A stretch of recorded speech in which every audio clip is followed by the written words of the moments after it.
I love you. ఈరోజు నేను చెప్పబోయే టాపిక్ అయితే ఎక్కువగా స్టూడెంట్స్కి అయితే బాగా బెనిఫిట్ అవుతుంది. అదేంటంటే కొంతమంది స్టూడెంట్స్ ఎగ్జామ్ ఎంత బాగా రాసినా సరే ఫైనల్గా మార్క్స్ చూసుకున్నారకే కనుక చాలా తక్కువ మార్క్స్ వస్తుంటాయి. వాళ్ళు ఆలోచిస్తారు నేను ఎంత బాగా రాశాను కానీ తక్కువ మార్క్స్ ఎందుకు వచ్చినాయి అని. అది ఎక్కడ జరిగింది మిస్టేక్ అంటే పేపర్ ప్రెజెంటేషన్లో కావచ్చు. సో మనం రాసే మ్యాటరు ఎంత పర్ఫెక్ట్గా ఉన్నా సరే పేపర్ ప్రెజెంటేషన్ కరెక్ట్గా లేకపోతే మాత్రం మార్క్స్ తక్కువ పడే ఛాన్సెస్ ఉన్నాయి. సో అందుకే ఈరోజు నేను చెప్పబోయేది ఏంటంటే how to will get full marks in exam and paper presentation tips. ఈ టిప్స్ గురించి 1 by 1 చూద్దాము and you will get full marks in exam.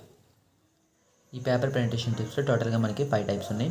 ఇందులో first tip margins, second one answer tag in middle, third one start answer in a new page, fourth one make points and sub headings and diagrams, and finally fifth one highlight main point.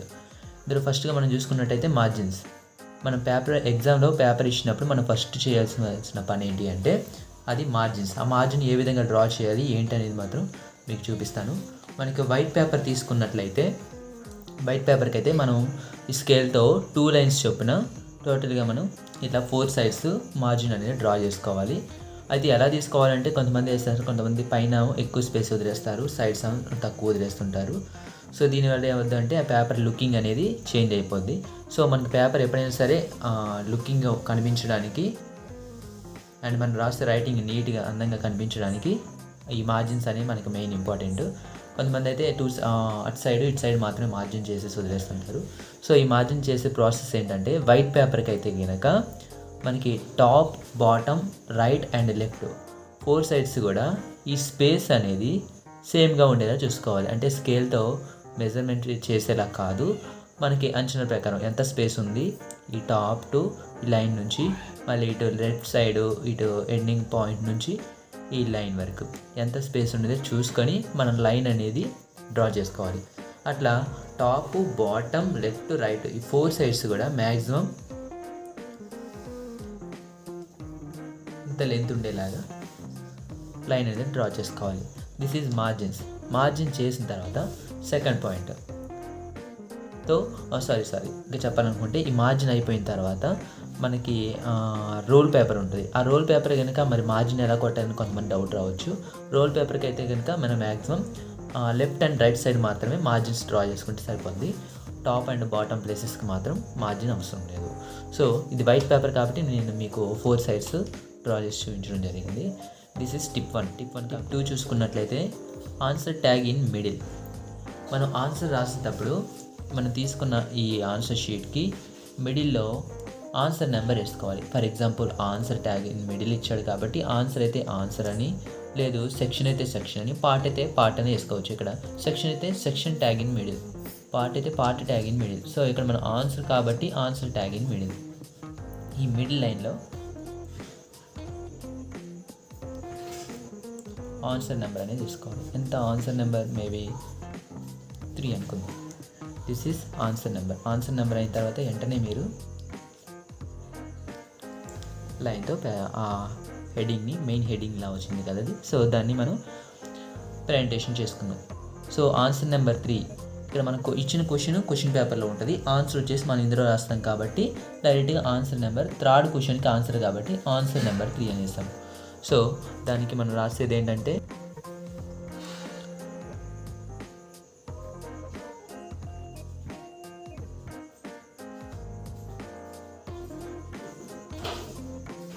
ఈ రకంగా దీన్ని నీట్గా presentation చేసుకోవాలి.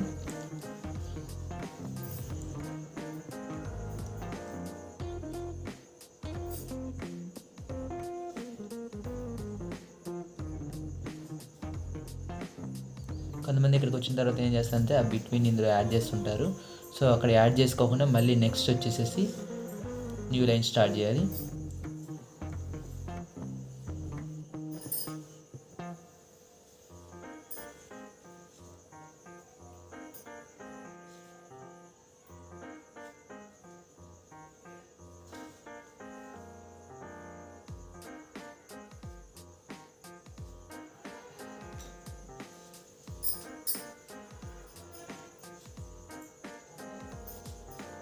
కూడా రాసుకోవచ్చు.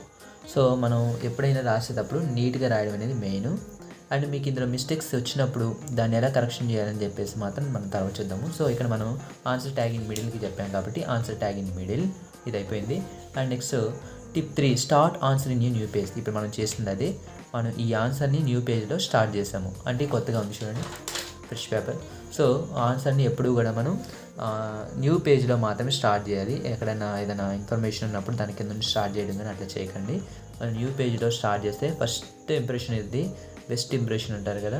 So first ఇంప్రెషన్ని best ఇంప్రెషన్గా తీసుకోవడం కోసం మనం ఫస్ట్ పేజే నీట్గా ఉన్నట్లయితే కనుక అట్రాక్టివ్ అనేది కనిపిస్తుంది పేపర్ అనేది. సో అండ్ ఫోర్త్ వన్ వచ్చేసి make points and sub headings and diagrams. Answer షీట్లో మనకు తెలియకుండానే మనం చేసే మిస్టేక్స్ ఏంటి అంటే ఒక డెఫినేషన్ రాసేటప్పుడు అయితే పారాగ్రాఫ్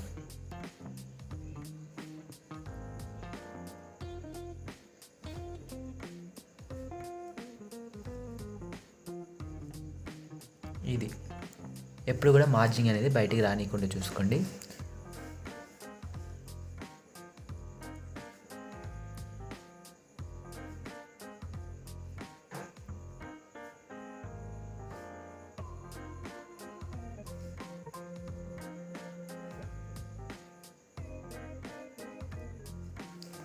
ఇది ఒక మిస్టేక్. ఒక సెంటెన్స్ అనేది కంప్లీట్ అయిపోయిన తర్వాత లాస్ట్లో మనకి రావాల్సింది ఫుల్ స్టాప్. ఈ ఫుల్ స్టాప్ పెట్టుకొని చాలామంది ఏం చేస్తారంటే కామాస్ పెట్టేస్తారు. కామా పెట్టేస్తారంటే దాని తర్వాత ఇంకా కంటిన్యూషన్ ఉంటుంది. సో కామా పెట్టకుండా ఫుల్ స్టాప్ పెట్టండి. అండ్ మిడిల్లో ఏం చేస్తారు అంటే ఆ సెంటెన్స్ అనేది కొంతమందికి చుక్కలు పెట్టే అలవాటు ఉంటుంది.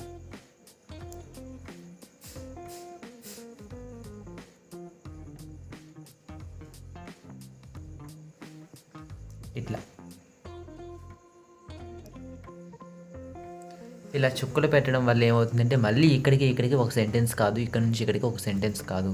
ఈ చుక్కలు పెట్టడం వల్ల ఏమవుతుందంటే దాన్ని ఫుల్ స్టాప్ కింద కన్సిడర్ చేసుకునే ఛాన్సెస్ ఉన్నాయి.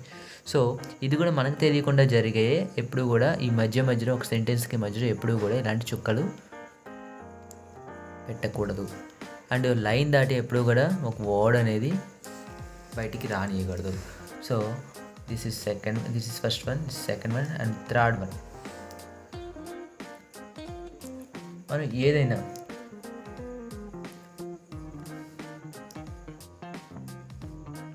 సెంటెన్స్ మళ్ళీ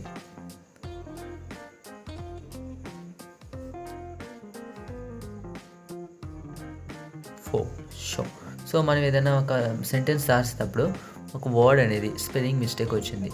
స్పెల్లింగ్ మిస్టేక్ వచ్చినప్పుడు కొంతమంది రౌండ్స్ ఇచ్చేస్తారు. సో ఈ రౌండ్ ఎప్పుడూ చేయకూడదు. అండ్ ఇంకొంతమంది ఏం చేస్తారు అంటే ఇలా దిద్దేస్తారు. అది ఎక్కడ కరెక్షన్ చేయడం కోసం ఇది ఎక్కడ మిస్టేక్ వాళ్ళకి ఎక్కడో కనిపించేస్తావు ఏంటనేది ఇలా దిద్దేస్తారు. ఇది కూడా చేయకూడదు. ఒక చిన్న మిస్టేక్ని మనకి తెలియకుండానే ఇలా వచ్చినప్పుడు సో ఇది మిస్టేక్ అనుకుందాము. ఇలా మిస్టేక్ వచ్చినప్పుడు దాన్ని ఏం చేస్తారంటే జస్ట్ ఒక అండర్లైన్ చేయండి అంతే. ఒక అండర్లైన్ చేసాము అంటే అది ఒక్కోసారి ఏం చేస్తుందంటే వాళ్ళకి కనిపించవచ్చు, ఒక్కోసారి కనిపించకపోవచ్చు. సో కనిపించేసరికి సో మిస్టేక్ వచ్చింది కాబట్టి ఇలా గీశారు అంతే అని చెప్పేసి వాళ్ళు వదిలేస్తారు. కానీ ఇలా దిద్దడం వల్ల ఏమవుతుంది అంటే మన లుకింగ్ అనేది ఖచ్చితంగా ఈ ప్లేసెస్ దగ్గరికి వెళ్ళిపోతుంటాయి. సో ఇలా ఎప్పుడు కూడా చేయకండి. మ్యాక్సిమం మిస్టేక్స్ వచ్చినాయి అంటే మాత్రం ఇలా జస్ట్ పైన ఇలా లైట్గా నడుచు చేయండి. లేదు అంటే ఇంకొంచెం లైట్గా ఇలా చేయండి. సో దీనివల్ల ఏమవుతుంది అంటే ఇలాంటి మిస్టేక్ నుంచి మనం మిస్ అవ్వచ్చు అనమాట.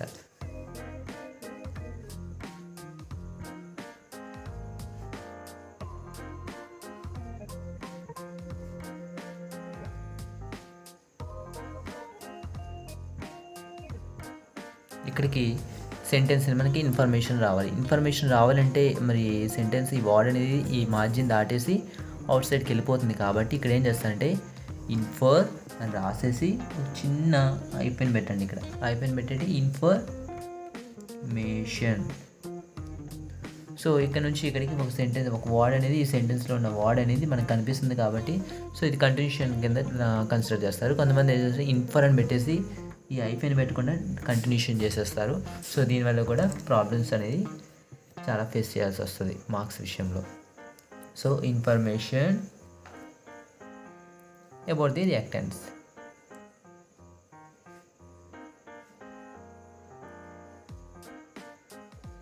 సో ఇలా చేయడం వల్ల ఏంటనేది దీని నుంచి కూడా మిస్ అవ్వచ్చు. అండ్ ఇంకొంతమంది చేసే మిస్టేక్స్ ఏంటంటే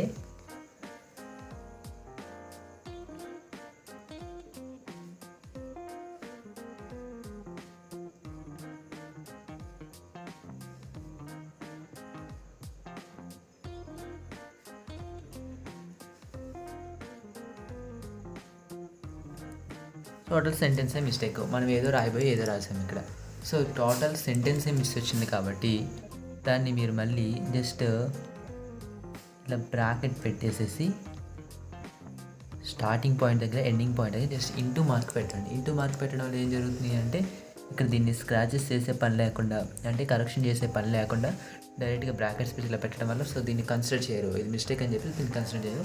so finally highlight main points చెప్పుకోవాలనుకుంటే మీరు రాసిన ఆన్సర్లో ఏదో ఒక ఇంపార్టెంట్ పాయింట్ ఉంటుంది, ఆ పాయింట్ని నీట్గా ప్రజెంటేషన్ చేయండి. ఇక్కడికి 5 టిప్స్ అయిపోయినాయి. ఆఫ్టర్ ఏం చేస్తారంటే మీరు ఆన్సర్ రాసేటప్పుడు ఒక క్వశ్చన్ అయిపోయిన వెంపటిని దాన్ని కొంచెం స్పేస్ వదిలేసి నెక్స్ట్ క్వశ్చన్కి ఆన్సర్ని స్టార్ట్ చేయండి. సో ఆన్సర్కి ఈ మధ్య ఆన్సర్కి గ్యాప్ ఇవ్వడం వల్ల ఏమవుతుంది అంటే ఇక్కడికి ఈ ఆన్సర్ అయిపోయింది అని చెప్పేసి అర్థమవుతుంది. లేదా మీరు కలిపి రాశారు అంటే ఈ ఒక్క క్వశ్చన్కి ఆన్సర్ ఇంత ఉందా అని చెప్పేసి కొంచెం కన్ఫ్యూజన్ ఉంటుంది అనమాట. సో ఈ గ్యాప్ అనేది మెయిన్ ఇంపార్టెంట్. ఇక్కడ ఒక ఆన్సర్కి ఎంత గ్యాప్ ఉండాలి అని చెప్పేసి మ్యాక్సిమం చూసుకోండి. అండ్ ఇది అయిపోయిన వెంటనే మళ్ళీ మీరు కింద రాసిన ఆన్సర్కి ఈ తర్వాత రాయబోయే ఆన్సర్కి కూడా గ్యాప్ అదే విధంగా ఉండేలా చూసుకోండి.